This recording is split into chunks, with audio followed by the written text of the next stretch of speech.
Hello friends, welcome to my channel. आज है 22 मई और 22 मई से जितने करंट अफेयर है उसे डिस्कस करेंगे और उसके साथ साथ उसके उससे रिलेटेड फैक्ट भी डिस्कस करेंगे। तो चलिए वीडियो स्टार्ट करते हैं। वीडियो स्टार्ट करने से पहले आप इस डिस्क्रिप्शन बॉक्स में जो अवेलेबल लिंक है वहाँ से आप पीडीएफ डाउनलोड कर सकते हैं और इस लिंक पे क्लिक करके आप मेरे चैनल से जुड़ सकते हैं। और सबसे पहले क्विज करते हैं। आप लोगों को पता है कि क्विज करते हैं, उसके बाद करंट का क्वेश्चन करते हैं, उसके बाद स्टैटिक करते हैं। तो चलिए सबसे पहले क्विज स्टार्ट करते हैं। क्विज का फर्स्ट क्वेश्चन है, भारतीय नौसेना ने किस देश में फंसे हुए 1000 नागरिकों को वापस लाने के लिए ऑपरेशन समुद्र शक्ति शुरू किया है? किस फाउंडेशन के सहयोग से नई आयोग नहीं, सॉरी, यहाँ पे हो जाएगा नीति आयोग। यहाँ पे नीति आयोग हो जाएगा। यहाँ पे नीति आयोग। नीति आयोग ने सुरक्षित दादा दादी और नाना नानी अभियान शुरू किया है? किस सरकार द्वारा प्रवासी लोगों को परिवार के सदस्यों को शिक्षित करने के लिए निगाह पहल शुरू किया है? उस व्यक्ति का नाम बताइए जिसने Vijayant at Kargil the life of a Kargil hero नामक पुस्तक लिखी है। और इंडिया के अंदर इंजीनियर्स डे कब मनाया जाता है? इंडिया में कब मनाया जाता है इंजीनियर्स डे? तभी आप इस वीडियो को कुछ देर के लिए पॉज करके इसका आंसर लिख ले, उसके बाद ही आप अपना आंसर मिलान करें। चलिए अब इसका आंसर देखते हैं। फर्स्ट क्वेश्चन जो है, 1000 नागरिकों को वापस लेने के ऑपरेशन समुद्र शक्ति जो चला है वो है मालदीव के साथ। कौन सा कंट्री है? तो मालदीव। मालदीव मालदीव है। इसके साथ समुद्र शक्ति, इसके अंदर इसमें जो कोरोना वायरस के लॉकडाउन के चलते जितने भी लोग फंस गए थे मालदीव के अंदर, उसको ऑपरेशन समुद्र शक्ति के द्वारा लाया गया। समुद्र शक्ति समुद्र सेतु अभियान चलाकर इसे इंडिया वापस लाया जा रहा है। और सुरक्षित दादा दादी नाना नानी जो अभियान चला रहा है वो नीति आयोग ने पीरामल फाउंडेशन, क्या नाम है, पीरामल फाउंडेशन के साथ मिलकर शुरू किया है। और ये जो निगाह ऐप है वो हिमाचल प्रदेश की सरकार शुरू किया है। उस व्यक्ति का नाम बताइए विजेंट। तो इसमें दो व्यक्ति है, एक का नाम है बी एन थापर और दूसरा है नेहा द्विवेदी। उनके द्वारा the life of the Kargil hero नामक पुस्तक लिखी गई है। इंजीनियर्स डे इंडिया के अंदर, ये ध्यान रखिएगा, पूरे विश्व में अलग अलग डेज पे मनाया जाता है। इंडिया के अंदर सितंबर 15 को मनाया जाता है और डॉक्टर एम विश्वेश्वरैया के जन्मदिन के उपलक्ष्य में यह दिवस मनाया जाता है। चलिए अब आज का करंट अफेयर स्टार्ट करते हैं। फर्स्ट क्वेश्चन है करंट का, हाल ही में निम्न में से किस बैंक ने वीडियो के जरिए केवाईसी शुरू करने वाला देश का पहला बैंक बन गया है? तो इसका आंसर हो जाएगा कोटक महिंद्रा बैंक। अभी हाल ही में कोटक महिंद्रा बैंक ने वीडियो के जरिए केवाईसी शुरू करने वाला फर्स्ट बैंक हो गया। क्यों किया है? कोरोना संकट को देखते हुए शुरू किया गया है। वीडियो कॉन्फ्रेंसिंग केवाईसी सिस्टम के तहत कोटक महिंद्रा बैंक में जो कोटक का एक सेविंग अकाउंट ओपन का नाम है कोटक 8811, कोटक 8117 सेविंग अकाउंट इसके द्वारा खोला जा सकता है और पैन कार्ड आधार कार्ड इंटर करके। अभी हाल ही में आरबीआई ने जनवरी 2020 में गाइडलाइन दिया था जिसके तहत यह बताया गया था आरबीआई के द्वारा कि वीडियो केवाईसी से भी कस्टमर का वेरिफिकेशन किया जा सकता है। और कोटक महिंद्रा बैंक आया है तो कोटक महिंद्रा बैंक का हेडक्वार्टर है मुंबई में। कहाँ है? मुंबई में। और इसका टैग लाइन है let's money make simple, let's money make simple. Next question करते हैं, किस राज्य की दिबांग घाटी में प्रस्तावित 3997 मेगावाट की इटालियन जल विद्युत परियोजना की वजह से विविधता पर पड़ने वाले प्रभाव को लेकर पर्यावरण कार्यकर्ता इस परियोजना को रद्द करने की मांग कर रहे हैं? तो ये है अरुणाचल प्रदेश में। कहाँ है? अरुणाचल प्रदेश में। इसे क्यों मांग किया जा रहा है कि इसे बंद कर दिया जाए? इसका रीजन देखेंगे। इसका आंसर हो जाएगा अरुणाचल प्रदेश। पर्यावरण कार्यकर्ताओं ने वन सलाहकार समिति के अध्यक्ष और सदस्यों के एक पत्र के माध्यम से अवगत किया है कि इसे रद्द कर दिया जाए। एटालीन जल विद्युत परियोजना को रद्द कर दिया जाए। और क्यों? क्योंकि इस परियोजना को बनाते समय जो वन संरक्षण अधिनियम है उसका अनदेखी किया गया है। यह परियोजना हिमालय के सबसे समृद्ध जैव भौगोलिक क्षेत्र के अंतर्गत आती है और यहाँ पे बहुत सारा जो मेडिसिन उगाने वाला जितने पेड़ पौधे हैं, हर्बल पौधे हैं यहाँ पे उपलब्ध है, इसे नष्ट हो जाएगा, इसलिए इसे बंद करने का, रद्द करने का, इस परियोजना को रद्द करने के लिए मांग किया गया है। तो इसका आंसर हो जाएगा अरुणाचल प्रदेश। नेक्स्ट क्वेश्चन, विश्व मधुमक्खी दिवस निम्न में से किस दिन मनाया जाता है? तो वर्ल्ड बी डे मनाया जाता है 21, यहाँ पे आप सुधार कर लीजिए, यहाँ पे 21 कर लीजिए, आप लोग को जो PDF मिलेगा उसमें सुधार कर दिया जाएगा। 21 में इसका आंसर हो जाएगा, ये 5 नंबर 21 में आंसर, 21 में नहीं 20 में आंसर होगा, 20 में सही था, 20 में आंसर हो जाएगा इसका। और इसे क्यों मनाया जाता है? यह खास दिन आधुनिक मधुमक्खी पालन की तकनीक के नेतृत्व करने वाले एंटोन जनसा थे, उनके जन्मदिन को उपलक्ष्य में मनाया जाता है। और इस बार का जो थीम रखा गया है वो रखा गया है सेव द बी, मतलब मधुमक्खियों को बचाया जाए। और इसे यूनाइटेड नेशन द्वारा दिसंबर 2017 में अप्रूव किया गया था तथा पहली बार इसे मई 20 2018 को मनाया गया था पहली बार।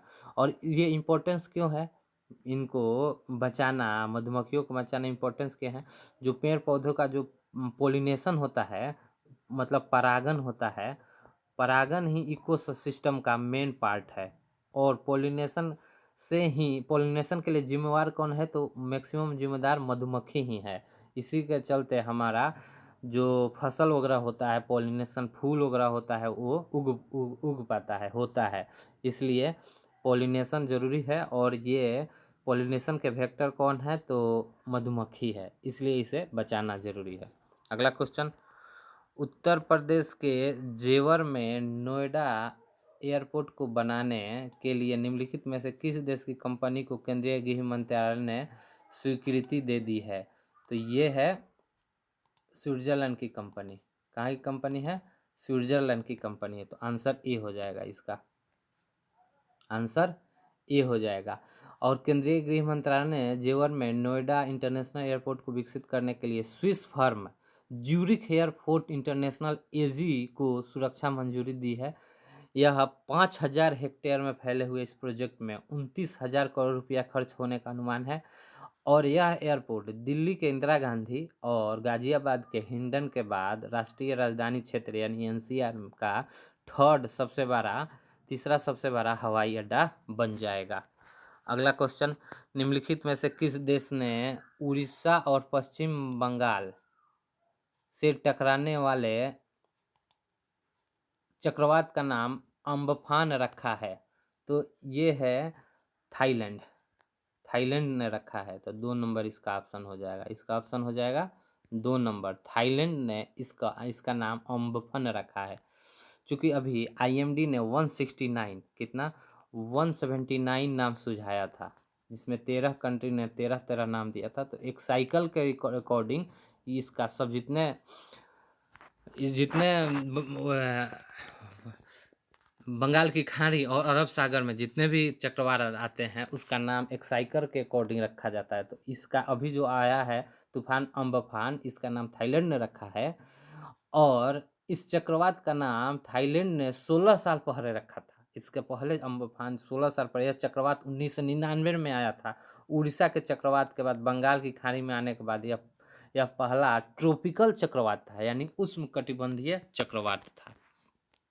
अगला क्वेश्चन, निम्न में से विश्व स्वास्थ्य संगठन के कार्यकारी बोर्ड के अध्यक्ष के रूप में किसे चुना गया है? तो अभी मीटिंग हुआ था, उसमें डॉक्टर हर्षवर्धन को चुना गया है। भारत के जो स्वास्थ्य मंत्री हैं, कार्यकारी बोर्ड के अध्यक्ष डॉक्टर हर्षवर्धन को चुना गया है।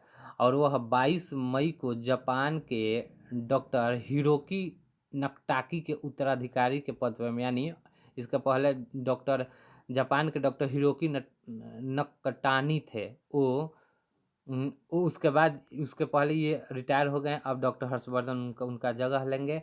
और WHO के कार्यकारी बोर्ड में बहुत सारे सदस्य हैं, बहुत सारे देश के सदस्य हैं। तो अभी कार्यकारी बोर्ड में 34 सदस्य हैं, जिसमें से इंडिया अब एक बन गया है, जिसके अध्यक्ष होंगे डॉक्टर हर्षवर्धन। नेक्स्ट क्वेश्चन, किस राज्य सरकार ने सैनिकों के लिए निःशुल्क बस सेवा शुरू किया है? तो ये है राजस्थान की सरकार। इसका आंसर हो जाएगा राजस्थान। 4 नंबर इसका आंसर हो जाएगा।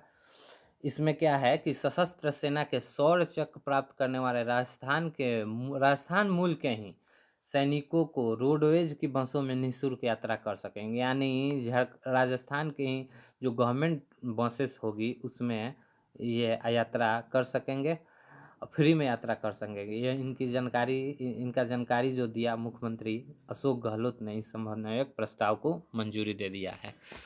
और राजस्थान का राजधानी है जयपुर। नेक्स्ट क्वेश्चन, किस राज्य ने हाल ही में स्टार्टअप को बढ़ावा देने के लिए साइबर स्पेस एक्सेलरेटर लॉन्च किया है? तो ये लॉन्च किया है कर्नाटक की सरकार ने। इसका आंसर 2 नंबर हो जाएगा, कर्नाटक की सरकार ने। कर्नाटक के centre of excellence on cyber security ने centre of excellence on cyber security ने भारत में स्टार्टअप के लिए पहला साइबर सुरक्षा एक्सेलरेटर शुरू किया है।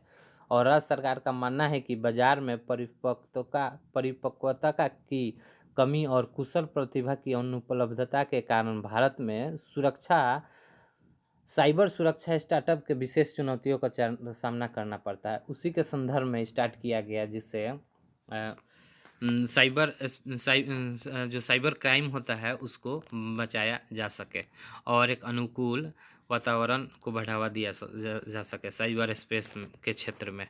नेक्स्ट क्वेश्चन, भारतीय इस्पात संघ के नए अध्यक्ष किसे बनाया गया है?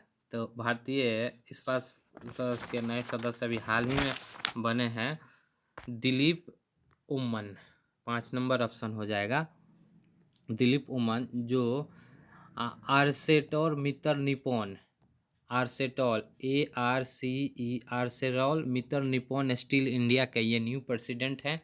और इनको अभी भारतीय इस्पात संघ के अध्यक्ष नामित बनाया गया है। और भारतीय अध्यक्ष संघ में जो इंडियन स्टील एसोसिएशन है उसके डायरेक्टर है रविंद्र कुमार भान। नेक्स्ट क्वेश्चन, अंतर्राष्ट्रीय चाय दिवस कब मनाया जाता है? तो अंतर्राष्ट्रीय चाय दिवस हाल ही में कल यानी 21 मई को मनाया गया है। 21 मई को मनाया गया है। और इसे क्यों मनाया जाता है? क्योंकि चाय जितने भी चाय उगाने वाले कंट्री जैसे मेन है, भारत है, श्रीलंका है, वहाँ पे लोगों को जागरूक करने के लिए और विश्व में चाय के बारे में जानकारी देने के लिए इसे मनाया जाता है। और भारत श्रीलंका इसे 2005 से ही मना रहे हैं, लेकिन यूनाइटेड नेशन ने दिसंबर 2019 में इसे अप्रूवल दिया और तब अब इस बार फर्स्ट बार मनाया गया है। यूनाइटेड नेशन इसे अप्रूवल दिया, यानी ग्लोबली अब मनाया जाएगा 21 मई को।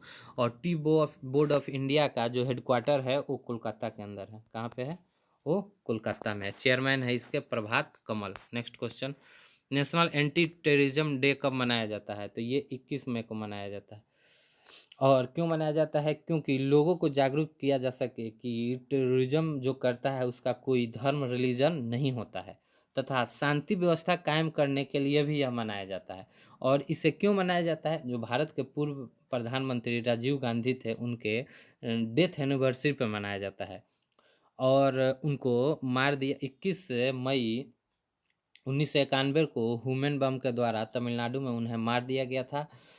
और 1984 में इनकी माँ यानी इंदिरा गांधी की हत्या के बाद इनको बनाया गया था। 1984 से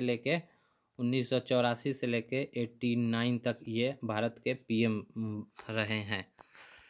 चलिए अब स्टैटिक क्वेश्चन देखते हैं। भारत के प्राणी सर्वेक्षण का यानी जूलॉजिकल सर्वे ऑफ इंडिया का मुख्यालय है, तो ये है कोलकाता में है। कोलकाता में zoological survey of India. Papikonda राष्ट्रीय उद्यान है आंध्र प्रदेश में। तो ये दोस्तों, ये था आज का लास्ट स्टैटिक क्वेश्चन। अच्छा है तो शेयर और सब्सक्राइब जरूर करें। धन्यवाद।